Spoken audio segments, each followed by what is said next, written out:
What's going on, you guys? It's Nacho. In today's video, I'm gonna be showing you guys exactly how to get a third-person POV on your motorcycle.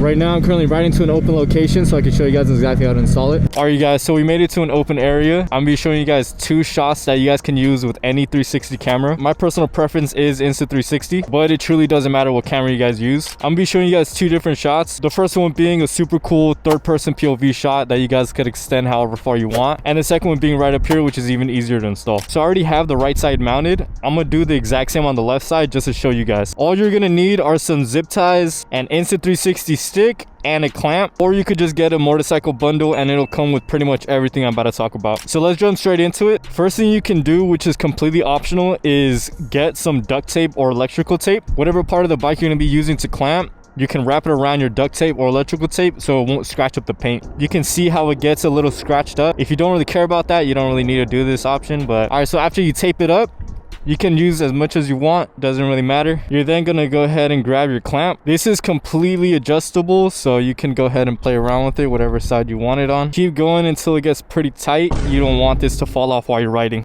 All right, now go ahead and adjust the other side. Cool. After both are clamped pretty hard, they should not move. Next, you're gonna grab an Insta360 stick. As for the sticks, it doesn't matter which one you use depending on what kind of shot you want. If you want a long and wide shot, I'd recommend the extended mount. If you want just a short shot, I'd recommend one like this. Here are the two sticks side by side. This one is the extended selfie stick, which I highly recommend rather than this one. You won't really be able to get too much of a shot out of this. All right, so after you choose your selfie stick, you want to go ahead and mount it right here.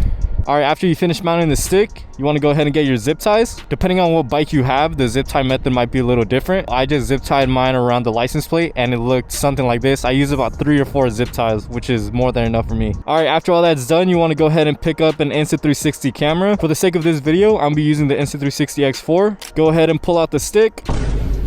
It's super easy to mount, just like that. My personal recommendation as far as length for recording third-person POV shots would be about this right here. I find it that shots like this are the best to play around with, just because if you go too far out, it's just going to be wiggling all over the place. One thing I forgot to mention, whenever you pull your stick out, just make sure that it's in the middle of your bike so you get the best possible shot. All right, guys, for the next shot, it's honestly super simple. All you need is just a flexible mount. You need these two items, which all come in the motorcycle bundle. Go anywhere you want to mount this on your bike, peel the tape off, and go ahead and stick it. After putting this on your bike, it's recommended to wait about a day before putting a camera on. This is because the adhesive needs to settle in. So if you put it in this spot right here, all you need is just screw in this. After that's screwed in, mount it up. There you go. After this is mounted on, just click record and you'll get a shot just like this. If you have any questions regarding the items that I use in today's video, leave them in the comments below and I'll be sure to get back to you guys as soon as possible. Another thing to mention, all the items that I use in today's video are going to be linked in the description below. So make sure you check that out if you want to pick one up yourself. All right, you guys, make sure you like and subscribe. Make sure you share this video to any friends and family members that you feel like could take advantage of these camera angles. I'll see you guys in the next one.